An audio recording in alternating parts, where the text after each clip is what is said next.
Hello and welcome to Tokyo Inklings. My name is CY and you can find me on my website at tokyostationpens.com, on Instagram and TikTok at tokyostationpens, and on Twitter at tokyostationmnh. And my name is Jacob. I am Foodafan on Instagram and on Twitter, and have a blog at foodafan.com. And this is episode 46, Jacob. Amazing that we're at 46. And unfortunately, we don't have a lot of time today, so we want to jump straight into the episode. Yeah. But just maybe a bit of housekeeping in terms of the calendar. So we will have an episode for the Christmas weekend, and then we'll probably do a special episode on the weekend of the New Year to do kind of like a preview and review, something that we did last year, which was, I think, very popular as well. So don't worry, we will have episodes that are coming out then. Yeah.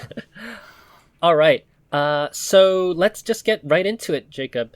Sure. You have an interesting dip pen. Yeah, so I ended up buying this Kakimori metal dip pen. So we talked about that one like a few weeks ago. 3 episodes, a few episodes ago, right? I think we said that it looked like a Kakimori's take on Drillog, basically, right? And we know that since then, these metal dip pens have been very popular, and they sold out of the first few batches. They restocked some of them. The brass version was sold out, but I saw that the steel version was available, so I pre-ordered that, pre-ordered that, and I got it yesterday. So I only had a little bit of time to play with it, but so far I have to say I'm very impressed with this metal dip pen for a few reasons. First of all, you actually get quite a bit of line variation based on the angle. So, which is what they advertise too, right? Yeah, that's true. And that's also something some, but not all, glass pens have, right? And I think that's a very attractive feature if you want to use it to play with ink, try to see how ink behaves. So I really like the fact that you can very easily go from thin to extremely broad strokes. So that's a lot of fun. And that's something you cannot... Well, I was not able to do that with a Drillog nib. Right, because the Drillog nib is kind of like a pointed mechanical pencil lead. Yeah, exactly. Tip, right? Exactly. All right. And another thing that I like about this Kakimori nib is that it's this standard size. So I had this like Bokumondo dip nib holder, and it fit perfectly. So I didn't need to buy a special nib holder for it. So you mean that because it comes in a round ferrule, right? Yeah. So you pull out the claw thing that holds a traditional dip nib, and then you just put this in? Yeah, it just worked. All right, awesome. That's pretty cool. I might have to get one myself, because I think I talked about it maybe a couple of years ago, but I bought a Tetsubo pen holder from Kakimori, so I want to try this out. Yeah, you should, definitely. I wasn't sure if they would work at first, but I went to Kakimori's online store, and I saw the nib holders that they recommended for this metal nib. They all said they were standard size. So based on that, I was hoping that it would just work with my other existing ones I had, and it did. So that was that's a big plus, I think, because as we discussed, we talked about the Drillog. I mean, most of those pens are short and sharp and not very comfortable in hand, right? Yeah, and I'm reading like their Instagram post. There's one post where it says, even though the size is the same, the metal nib on the stainless and the brass nib, they claim that it writes differently due to the difference in material. Obviously, I think you've only got the stainless one. The brass one is actually a bit cheaper, like 3,800. Yeah. So maybe you'll be able to get your hands on a brass one. But the last words on this: which one do you prefer, this one or the Drillog? Even if the price was the same, I would take this one because of the line variation, because I can use my existing nib holders, and also because it actually writes more smooth. So no, I don't like super smooth nibs. I'm not that's not my preference, but I think the Drillog one was borderline too deep for my taste. I think this one has just this pencil type feedback that I like so much. Yeah. So it's an additional plus for me that it is like 1/3 of the price. Right. Yeah. And I mean, I think they collaborated. I saw this on Muse Pens, but I think they collaborated with a local to this area in Kuramaya. They collaborated with a metalsmith to make these nibs. So that's kind of extra cool in terms of the story there. Yeah, and I think these are available in the US now, at least Yoseka, I believe. Through Yoseka. Yeah, but I think they have also, it's a limited supply, so you probably have to sign up for notification. Yeah, and they're very smart about this, aren't they? Like they've taken this kind of, they were one of the first to do this dip pen glass ink boom, Kakimori, and then they saw Drillog, and they're like, you know what, we're gonna do our own, and they've iterated it to make it even better. I think the Drillog kind of looks cooler, yes, but sure. if it doesn't work, then there's kind of no point to that. So yeah, it's pretty cool to see competition in this area. For sure. Yeah, I think this one's going to be very popular. Yeah. I myself bought another pen on Mercari, and I bought a few pens, but I blame you for this, Jacob, because when we were at Tips, you were like, "Oh, look, this shop, Komehyo, they have pretty good prices on these pens," which is not often the case, because Komehyo is notorious for having the worst prices, at least in the past shows. Yeah, and I've been to their online store, and I didn't see nearly as good prices as I saw Tips. So I bought that Burgundy Solitaire, right? And then last time we talked about me buying the black Solitaire, which is the regular silver color, and then I had to go on bloody Mercari, and I saw like 3 hours ago was posted this full body barley corn Mont Blanc Solitaire, and I'm like. And we saw the Vermeil one actually at Tips. It was like, what was it, like $1,100, which is actually not bad for that pen. And if you consider how Sailor is going, it's actually not bad at all. But I bought this off Mercari, and obviously, as usual, we've talked about this time and time again. They just have the worst photos, so you don't really know what you're looking at. As evidenced by my hole in a finial last time. So I knew that it was barleycorn. I knew that this was a good pen, about like $800.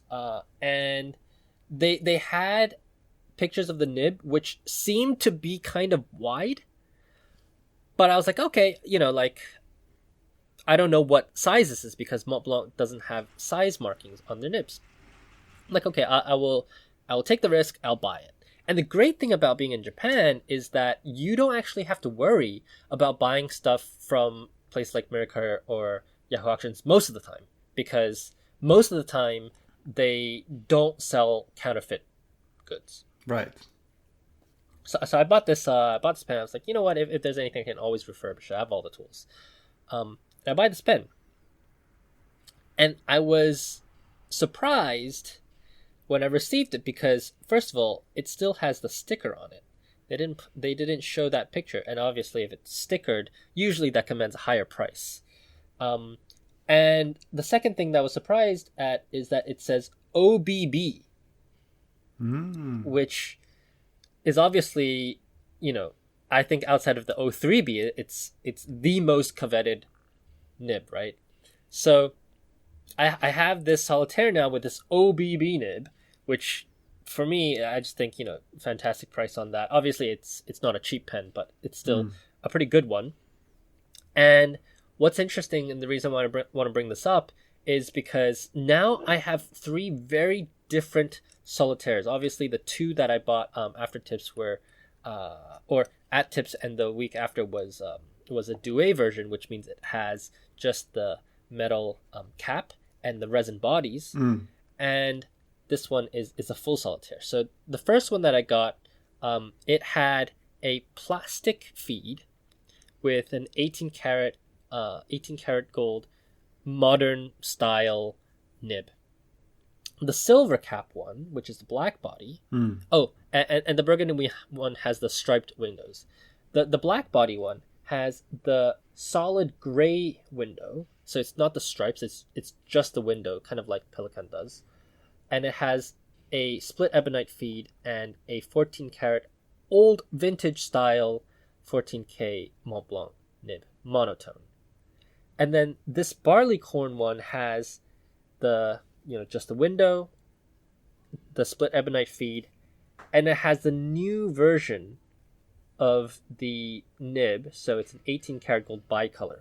So the reason why I think this is so interesting is because these pens are all the same shape, which suggests to me that all three of these pens were probably made in around the same years, so probably like maybe 3 years apart max, and they all had transitionary parts.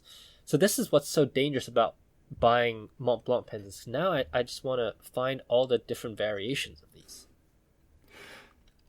But going back to what you said about there not being a risk of buying from Mercari, one risk you do have, and this is not really specific to Mercari, of course, is that when you buy these older pens, sometimes some of the parts have been swapped for one reason or another, right? So it might not be all from the same original pen. Right. And then you really have to know your stuff if you really kind of strive for the originality. Fortunately for me, I'm the guy that goes and does the swapping, so it's not a super big problem for me. I don't really care about the originality for that. But this one is actually not vermeil. The other two are sterling silver. This one, I believe, is gold-plated brass, which doesn't have the 925 marking, but still incredibly beautiful. And I do feel very, very lucky to have been able to snag this one. Nice. Yeah, I thought it was the Pilot 748 when I saw your photo. Yeah, and that pen isn't cheaper than the price that I got it at Mercari, right? Like that pen is like $800 too. Yeah, easily. Yeah, for sure. Yeah, and that's not that's also discontinued, right? Yeah, I think that was decades ago. Yeah. All right, so that's on the personal front. In terms of news, we got a surprise postcard a few weeks ago, like maybe 1 or 2 weeks ago, right after we recorded the last episode. Yeah, I think it was like last Tuesday or Wednesday. So I had a half day off because I've been working on a weekend again, and I was already on my way to New Hombashi for some Christmas shopping and to buy Sailor's new chroma shading inks. But before I left the house, I checked the mailbox, and there was this postcard flyer thing from Maruzen listing all of the pen show exclusives for the upcoming March pen show. So I just had a quick glance, and I just brought the flyer with me. I had to stop by Maruzen and pre-order some pens. There are no huge surprises because all of these pen show pens. You always have your Pilot, your Sailor, your Ohashido, and so on. So the pattern is familiar, but there were some standout pens. Well, before we go to that, I think most of the time the models are always the same, so you know that there's going to be a custom urushi. Not always though. You know it's going to be a Pilot. Right, you know there's going to be a Pilot, and it's either going to be that vest type that they do for Maruzen in the brass body, or it's going to be that custom urushi. So I think 2 years ago they had the blue custom urushi. Last year they did the vest type, and then next year they're going to do the green custom urushi again. Yes, and to understand the custom urushi, why that one is so interesting, you have to go back to it, as you said, that's like 2 years ago or 3 years ago. I think that was the first time ever when they had a custom urushi. A custom urushi in a custom color, a blue color. And there were a lot of people who wanted that pen, and we know people who were going to fly from another country to Japan just to buy that pen. But they opened for pre-orders, I think, months before the pen show started, and these blue custom urushis sold out very fast from pre-orders. So by the time the pen show started, there were no custom urushis to buy. And both of us have heard, I think, from a lot of people a lot of people who want to buy, want to find that. Right, they were blue unhappy. Urushi. Yeah, it's a very coveted pen. So for that reason, I think a lot of people were very excited when they saw that Maruzen is doing another custom Urushi, this time a green one. Yeah, and green urushi is notoriously difficult to do, right? It's very difficult to get the right color. You have to be in the right season. So this is a very special color when it comes to urushi itself. And there's only 70 pieces of this pen. So I think they've probably almost sold out of everything already. Yeah, I asked them a few days ago, and they said they were all almost sold out. And we know, and when we talked about last year's, or I guess this year's Maruzen event, they had this green vest type, right? And that was probably the most popular pen at that show, and it's also sold out. No, I think it was like one pen left, and you bought the last one on the first day of the pen show. Which is interesting because the Botan, they didn't sell that out for years. And I remember seeing it in person, I think in 2019, and I was like, wow, that's a great pen. By the time it was too expensive for me. And I was like, wow, that's a great pen. And coming back to 2021, I actually bought like 4 of those pens. They were still available. So I think maybe the market didn't catch on to that, but the Pilot one is almost always the most popular. Almost always. Yes. I want to draw our attention also to this King of Pen model that they have, because every year they do something with Sailor as well. And last year it was the aluminum blue King of Pen. Yeah. And they had a brown one prior to that as well. This time they're doing a King Prophet again, which is the standard 1911 model, the Prophet model in KOP. And they're doing it in the blue color of the luminous shadow material. Yeah, so as you said, they have, I think for like 2, 3, maybe even longer, for a few years now, they have released aluminum KOPs, or aluminum King Prophets. Right. So this is the first time, or at least the first time in a while, that they're not doing that. And as you said, it's a resin one. So the fact that they're going with resin is interesting. The other thing that I thought was interesting was, we have talked so much about Sailor's price increases, and that's going to be a topic in this episode as well, I believe. But this particular one isn't more expensive than last year's, I believe. No, and this one is hand-turned because you can't injection mold this material. So this is interesting for that reason.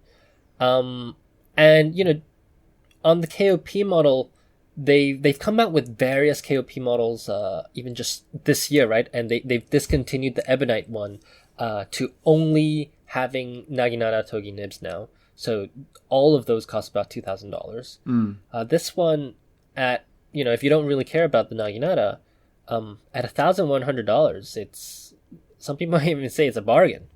Especially compared to, again, other Sailor pens. I mean, sometimes you're paying up to like 70,000, 80,000 yen for a Pro Gear size pen nowadays, right? Yeah. So, yeah. Which is absolutely crazy. Here you have a King of Pen size. It's hand-turned, and it's also limited to 34 pens. Yeah, limited to 34 pens. They have several platinums. So they have a platinum Izumo, which is urushi lacquered with some kind of a design on it. And then they have the Nakaya, which they have a compass and a little lion. So this pen actually is kind of curious to me. I really like this story about Nihonbashi Maruzen with the lion, because they've done a bunch of custom Nakayas before, and they're all like lion themed, or they have like this compass.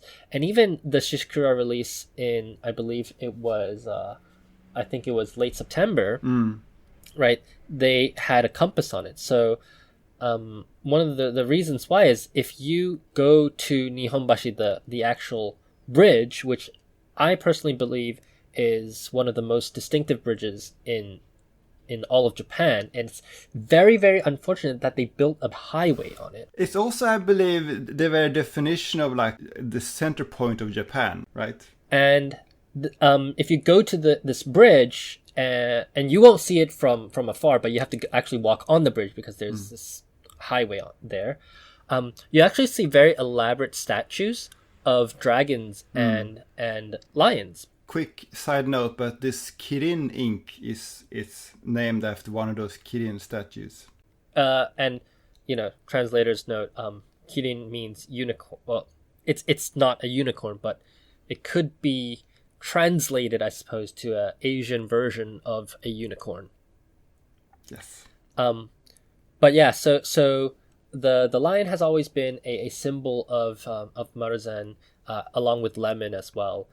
And also the compass, which people used to go to Nihonbashi by boat from different parts of Japan. Actually, you can still take a boat tour from Nihonbashi today to go to various parts of Tokyo. So, the compass and the line, they're very symbolic of Nihonbashi. And I think that's why the Maruzen Fair is always so successful, because there's so many layers of meaning and symbolism behind their releases.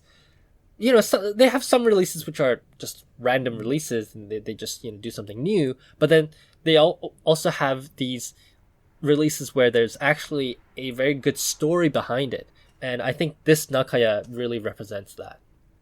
Yeah, there's usually some kind of Nihonbashi theme, as you said. It's been there many times. But some of those, there are better and worse versions of that. And I think the next pen in the list is a bit of a stretch. It's a blue eboya, and the color is meant to represent like the sky over Nihonbashi, which seems a little bit, scrambling to find some Nihonbashi association here. Yeah, the sky is blue everywhere. It's called The Bridge and the Sky. Yeah. And is it just one version, but it's capped and uncapped? I think so, but this feels like deja vu to me, because I feel like I've seen this color before. Yeah, definitely. But, they have a Neboya pen, and, I can't believe I'm saying this, but at this price, it almost seems cheap, $528 when you compare that to the Sailors. The only problem I have with this one is it doesn't sort of scream Nihonbashi exclusive the same way as some of the others. I feel like I can just go to Asakusa and buy an eboya. It's going to look almost exactly the same as this one. Well, you probably could talk to Endo-san and get this pen. Exactly. And then Ohashido, we talked about Ohashido a bit last time, but we mentioned, I think, quite a few episodes ago that Ohashido's designs are getting more wilder and wilder.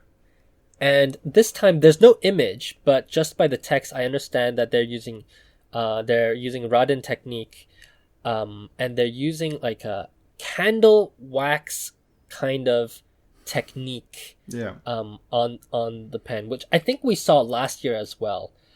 And Sailor tried to do this for their Wabi Sabi King of Pen. I think we discussed that. Kind of looked like a burnt sausage. I'm very curious what this is going to look like in the final version. This is also supposed to be a sky-themed Raden pen. It says on the text, this is supposed to represent kind of like the Milky Way in the sky.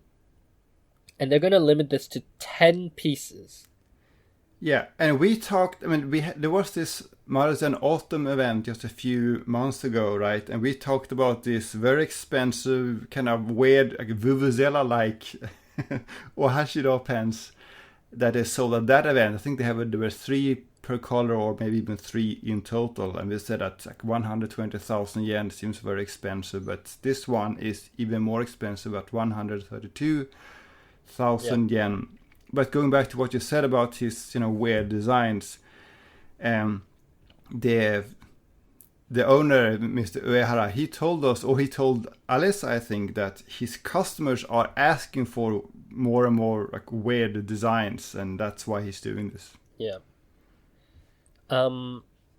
And then we have the ever so popular Shishikura model, which again does not have an image. It says coming soon. And this is going to be a Nihonbashi exclusive model. And it says that it's going to have glitter, which is very distinctive of Miss Shishikura. It's going to be it's translucent. It's not transparent. It's translucent. Yeah. And it says there will be parts that have translucency and chunky, or it doesn't say chunky, but it says it has glitter. So are we assuming that only the cap is translucent this time as well? Because the last few releases have been like that. That I'm not sure about, but I asked Maruzen's staff a few days ago, and what they did tell me was that it's a brown pen. Yes. And it's going to be themed after an owl. Yeah. And owls are also representative of Nihonbashi, Maruzen. I think the logo of Maruzen is an owl. Yeah, so, you're right. I think isn't that like Junkudo's logo? But yeah, I've seen the owl logo. I know what you mean. Yeah, and they'll have it won't have music nibs, but it will have zoom nibs. And I want to talk about this because I benefit a lot from Sailor's exclusives. A lot of people ask me to buy these for them, and I benefit from this. But let's talk about the pricing of this. This model has increased in price by 20% over the last year. But is that really that different from other Sailor pens? I'm not sure. Well, I think if we compare to other manufacturers, I think there's a clear difference. I think we talked about it a few weeks ago, but now if I'm making the decision-making calculus of saying, spending $550 on a Sailor versus $550 on an Aurora, right? Before it was no-brainer because Sailors was so much cheaper. But now I'm thinking, maybe I should buy that Aurora instead. But these pens and Sailor released like 10 different things in the past week, right? We're going to talk a little bit about this later, but they released their bespoke program. They've released like a penguin pen. They released a dip nib kind of pen. Yeah. They released like so many different things that I don't think we can even talk about all of them on the show. And they're increasing all of their prices. And we've been saying this for a while now. When is Sailor going to price themselves out of the market? Well, so as a consumer, I agree that I don't like how the prices are going up, but if I look at Sailor's earnings and the most recent one, like so Sailor's stationary sales are up by like 13% year over year. So whatever they're doing is actually working because they're profitable now. So as a consumer, I don't like what I'm seeing, but whatever they're doing, it seems to be working for them right now. Well, here's my qualm with them, right? I'm okay for limited editions to be this price. Actually, I think it's fine if you want to have a limited edition of $600. That's up to you. It's numbered, whatever. The accompanied increase in cost in the base models, the black and the burgundy models. You know what? Make the burgundy a limited edition too. The black models, it's increased its pricing, and I'm wondering, like, what's the bread and butter of their business going to be if, okay, sure, there's a Sailor, it's 21 karat gold, it's $350, or you get an 823, which is less than a standard 21K Pro Gear. When you look at their reports, you don't get a breakdown by models, so it's hard to say something definite. But to me, it looks like they're moving away from this business where they are selling a bunch of standard models and are focusing more and more on limited editions and store exclusives. And I'm sure one of the reasons why you see more and more of these Sailor store exclusives now is that they probably now have more capacity to do that. I'm sure that the stores have been asking for these store exclusives for a while, because that is how, as a retailer, you survive against Amazon, right? If you have a pen that you can't buy anywhere else, then that's part of your survival, right? So I think the demand from the retailers has been there for a while. I think Sailor has probably, this is just my guessing, that they have sort of tweaked their production to be able to accommodate those requests now, and that they're also, for their own releases, they're moving more to. It's a little bit like you go to a convenience store and you buy a soft drink. There's like 10 new types of bottles you've never seen before, and next month they're gone. I think that's sort of the model Sailor is going for as well. Right.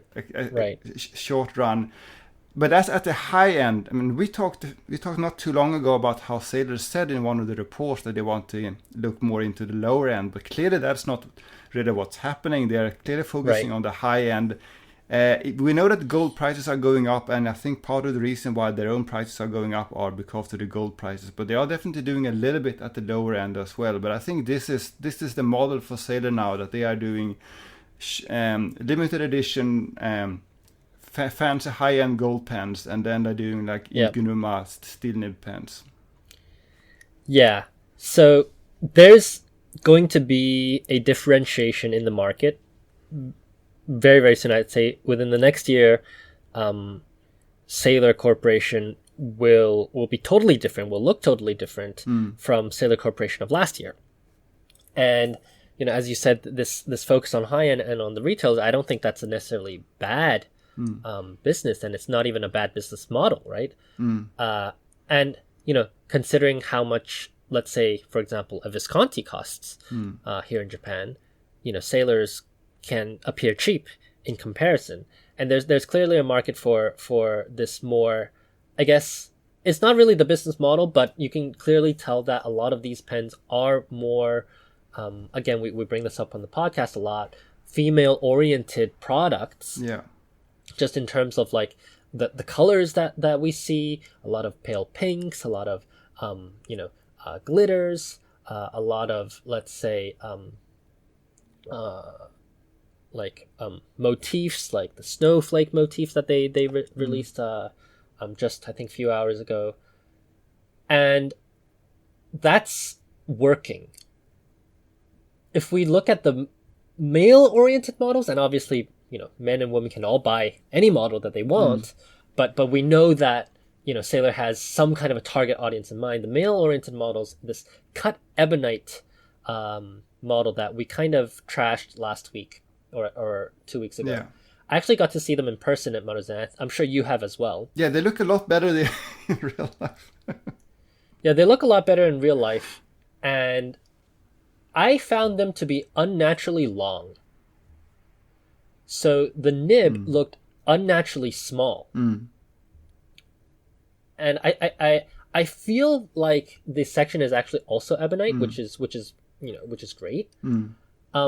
I still didn't like them, and I was with this guy who I met at Tips when I was at Nihonbashi, and I said, "Wow, these pens are really long," and he said, "Well, does the cap post?" And the cap does not post. He said, well, maybe that's why the pen is so long, because you can't post this pen, so they actually made the pen longer so that it would be the same length as if it were posted. Which, to me, is so interesting, because posting is a very Japanese market thing. Yes. All the stores post their pens, which is super annoying for me. And the response from the Japanese market about these ebonite pens has actually been very, very positive, actually. Maruzen hadn't sold any pens when we talked to them yet, but, you know, the guy that was with really liked the pen, really liked the model. Looking at Twitter as well, which is where most of the Japanese pen sphere lives, they really like the pen as well. So maybe it's just us. Maybe we're just, you know, weird gaijins who don't really like this pen. We have talked about some discussions we've seen on other forums where people were more enthusiastic than we were. So I think maybe even outside Japan, people are excited about these models. Yeah. I'm curious to see when these models get into the hands of, actual users, what they're going to say about the length of these pens, because they are really abnormally long. And I do think that does kind of throw off the balance a bit, but we'll see. Yeah, so getting back to the Maruzen show, the last item is this ink, this Nihonbashi Aozora, and from what I can see, it looks like a blue ink. Yeah, it's basically Konpeki or Sultan, right? But here they have also this Maruzen, sort of the Nihonbashi's theme, like the sky over Nihonbashi, which I think is... Yeah, so I guess that's a theme. That's a theme for this year, I suppose. Yeah. I have a feeling that this ink will not be sold out because Maruzen has several fantastic blues already. Yeah. I don't know, blue inks always tend to sell well. On the other hand, that's Hayashi rice, Hayashi brown. Yeah, that ink. Was not a hit. Yeah, no one's buying that. All right, let's very quickly talk about this Sailor Bespoke. Yeah. I'm looking at it, and originally you could actually choose from various different models. They've since tweaked the website a bit. But we broke the news in April that Sailor was coming out with their Build-A-Gear business. And at the time it said coming soon. I was like, well, coming how soon? So actually 2 weeks ago on Saturday, I went to Ginza and I went to Ancora, and I forgot to mention this on the podcast, but it went from coming soon to taking orders now. So from early December, they started taking orders at Ancora. Now they've actually built a configurator, which I think actually works very, very well. Yes. And you could originally choose between regular nibs or Naginata nibs, and now you can only choose the regular nibs because the Naginata nibs are saying that they're sold out. You have to wait until like January. Yes. So, but it's very interesting that was offered, right? Because if you wanted a colorful pen with a Naginata nib before, your options were you had your Ebonite KO we had piece, black. but that's pretty much it. Yeah. Yeah, you had black. Yeah. And interestingly, they refused to do plating on the Naginata nibs. Yes. But if you choose the regular nib, which is the only kind of nib you can choose now, you can actually choose either between silver color, gold color, or black color, which I think is super, super cool. And have you played with this? I played a little bit with it. It's a lot of fun, and it's more configurable than I thought it would be. There's a lot. You have a lot of options here. Yeah, go ahead. I tried to make a my image of what a Tokyo Inklings pen might look like. Did you try to do that? No, I was just playing around with no particular goal in mind, but I had a lot of fun with it, and I'm really glad that they did this. I'm glad that they offered so many customization options, and I think some people may say that the price is high, but I don't think it's unreasonably high. I mean, given it's okay. Yeah, given what's probably involved in actually producing this, right? Because you have a bunch of limited editions of one that they're producing here, right? Yeah. And so, several things to note here. First of all, the finial will be the new finial of the new logo. And on the nib, imprinted on it is the new logo as well. Yeah. So it's not this old Sailor anchor; it's the new Sailor anchor, which suggests to me that they've gotten ready to change all the tooling and all the stamp engraving. So they're gonna really fully lean into that. So the finials will be different now. And we talked a little bit about this luminous shadow material, this acrylic material. They're going to offer those materials in a limited number, 5 different colors, in the next year. That's very cool. Yeah, and so I just want to maybe speculate about the colors a bit, because we already saw the luminous shadows, and as far as I recall, there were only 4 colors. Yeah, maybe it was 4 or 5. I can't remember. Yeah. There was blue, there was red, there was gray. Yeah, actually there's only 3. And then maybe I think there's going to be green. And so I'm very curious to see what the last color will be. I definitely see gray in their pictures, which I think is very, very cool. But yeah, it's going to be very interesting. I wish they had more color options. The navy is just kind of too dark, and then this clear cyan blue is too blue for me. But I think it's cool that they're doing this. I really, really appreciate it. This will raise the bar for store exclusives and limited editions, right? You can't just do this, Wancher Honey Hunt style, let's take an existing blue pen and a purple pen, and then you swap some parts and then call it a new limited edition, right? Either you have to sell your pens significantly cheaper than this, or you have to do something more interesting, like custom imprint on a nib and barrel or whatever, right? Yeah. So this will have to raise the bar. And we already knew that they are using ion plating for their plating. So the plating is actually stronger and more scratch resistance versus the other brands. But something that I didn't know is that the nibs, the gold nib is not plated. It's 21 karat gold. The silver nib is rhodium plated, and the black one is black ion plated. I don't know exactly what it is, but they claim to be used in like space exploration techniques, and it's like plasma plating, and it's like supposed to be very, very durable or whatever. That's all fine. The trims, however, the gold one is gold plated. The silver one is actually nickel chrome plated, and I didn't know that the trims were not rhodium plated on Sailor's pens. Yeah, and I never heard about that before. Yeah, nickel chrome plating. So, learn something every day. Another just small thing, but unusual for Sailor, the photography on this site is just killer. Yeah, this is very Ancora photography. Yes. This is not Sailor photography. Exactly. This is Plus photography. All right. Then let's move on to the main topic of the day, which I think is super, super interesting. I went to Tohma 2 weeks ago, and I kind of teased on the show.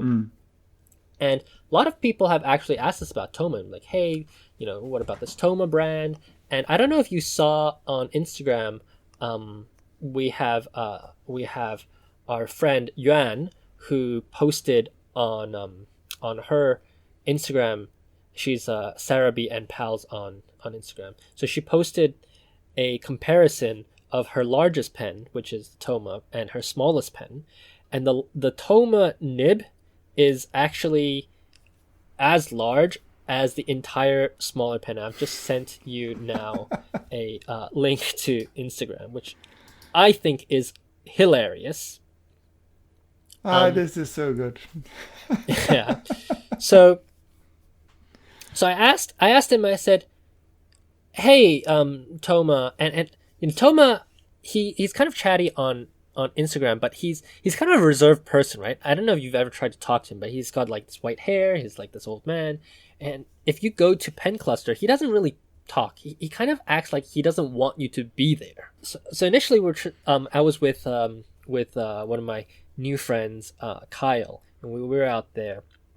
And we're saying, hey, Mr. Tohma, blah, blah, blah. And he recognized me from the podcast. And we were talking. I said, hey, so why make these hilariously jumbo-sized pens? Why not just make regular-sized pens? So apparently, they started making this huge pens and huge nibs because Danitrio had approached Kubo to make these massive nibs. Right. So Tohma's origins actually come from, working with Danitrio and Kubo on these nibs. And he said, as they started to make these nibs, people just kept asking for these giant, hilarious nibs. So he feels like he can't even go back and make the regular pens anymore. And he says he actually doesn't really care about the jumbo pens. He doesn't care for them so much. But that's just what his customers want. So very much like Hashida. Yeah, I actually wrote about that in my blog post about Kubo and his apprentices. That I think for a while it was never confirmed, but for a while it was said that Kubo made some of the nibs for the very largest Danichio pens, Yeah. but that they switched over from Kubo to Tohma. Yeah, and he told me that they had kind of gone into like a fight. So Danichio didn't want to work with Kubo anymore, and so Tohma started making the nibs for them. I actually asked Tohma, I said, but why use 18 karat gold? Because, as we all know, gold prices are going through the roof, right? So why use a higher percentage of gold, right, which is going to cost you so much more? I guess he passes that cost onto the consumer. I'm sure he does. He said, oh, well, I know that a lot of people say 14K is better for making flex nibs, which is true.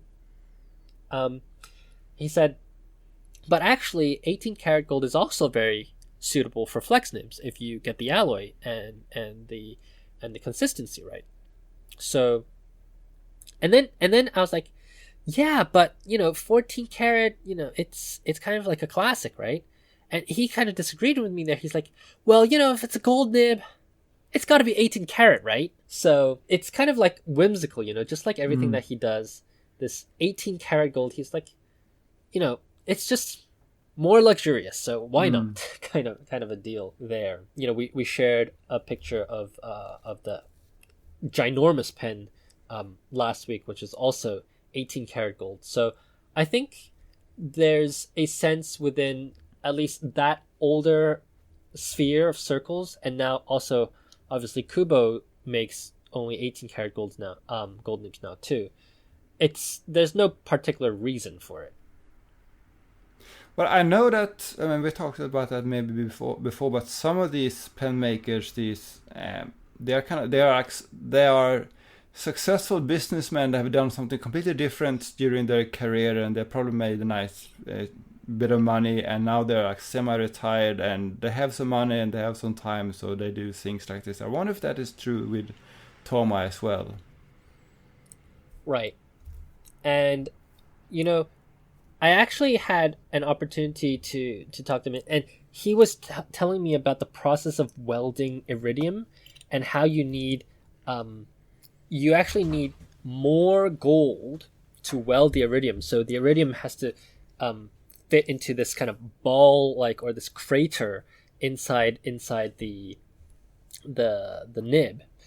And he was saying for the music nibs that he showed off a couple weeks ago, that because the music nib is, the way he does it is actually thinner in the front, it's very, very difficult to weld tipping onto the music nib, and therefore it's very hard for him to get those to write properly, which I just found was very, very fascinating, very interesting. There aren't a lot of people who know and / are willing to talk about this kind of stuff. And once you get Tohma to start talking, he's actually very chatty. But it's true that you don't have too many indie pen makers that make their own custom music nibs. Yeah. That's pretty rare. Right. And so I got to test that out as well, which was very, very cool. And then our conversation moved onto celluloids. I think it's very interesting. You're not very interested in celluloid, right? I just don't have. Never had any celluloid pens. I'm not sure. It's never really been something I've focused on, but maybe I would like it. So I asked. Well, we were just talking about celluloid in general, and he showed us this OMAS, which used to be a royal blue pen, and because it's suffering from celluloid rot, so now it's a royal purple pen with all the parts falling off, which is just terrible. We were talking about how celluloid degrades, because I don't think he uses celluloid in any of his pens. It's almost always acetate or ebonite. And he was saying that celluloid has all these problems. They're kind of doomed to fail, with the exception of sheet celluloid, because he says how, for example, I'm not sure if you know this, but Schaefer in the past and also Pelikan, when they used celluloid, what they did is they had the sheet and then they rolled them into tubes. And because the tubes are hollow in the middle, it's easier for the celluloid to off-gas, and therefore it reduces the instability of the celluloid. So he told me that he actually has like some Arco material as well. I said, well, why don't you just turn them into pen finials or something like that?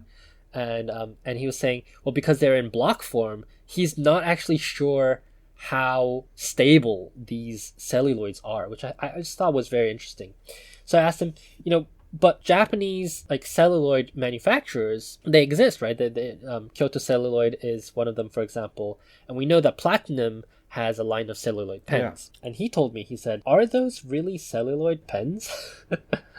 Oh, that's interesting. Yeah. He says that most of the celluloid that is out on the market is actually acetate. And he told me that there's only one real manufacturer of celluloid in Japan. And he actually made an inquiry to this manufacturer. And the reason why he's not using this is because of all the safety regulations, because celluloid is very, very flammable. So you have to buy at least 10 kilos of celluloid for them to do business with you. It comes in like this single block, and you have to have a bunch of permits to store that much celluloid. And he just like thinks that it's too much of a hassle to go and get those permits, because it is actually very, very dangerous because of the off-gassing. And then one day you might just have a boom explosion. So that's what he told me. And then we started talking about ebonite and urushi, and this I think you will be very interested by. And I made an offhand comment saying, if you want to do urushi, I guess it really does have to be on an ebonite pen, right?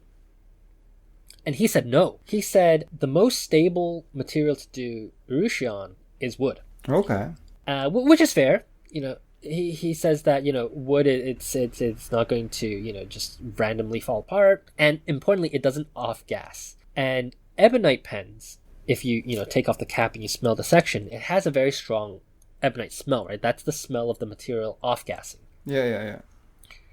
He says that Pilot had a lot of problems with their urushi because when they put the urushi on, after a while, they would get these little bubbles. And that is the effect of the off-gassing reacting with the urushi. Oh, that's very interesting. I mean, we have seen urushi pens with bubbles. Yeah, on a lot of nakayas, and specific colors too, right? Yeah. Not all the colors, but specific colors. And he said that because of this, he doesn't believe that ebonite is actually very good for urushi, which is interesting, because if you go back to the history of urushi pens, which we discussed previously, laconite is the first urushi-based pen material, right? You remember laconite? No, actually I don't. All right, so Pilot, back in the days, they had all these ebonite pens, and they were discoloring in the shop fronts, right? So they're like, okay, what can we do? What about urushi? So they didn't actually just coat the pens with urushi. From what I understand from the patents and from my research, they actually invented a new material, which is a fusion of ebonite and urushi. So they actually... sorry, yes. Okay, it comes back to me. Yeah, and maybe that was one of the reasons why they did that, because urushi and ebonite still were reacting.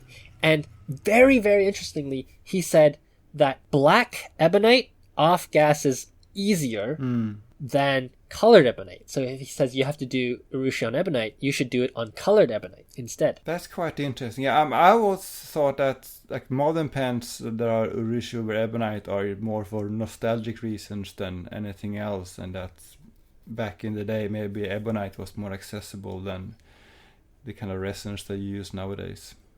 Yeah.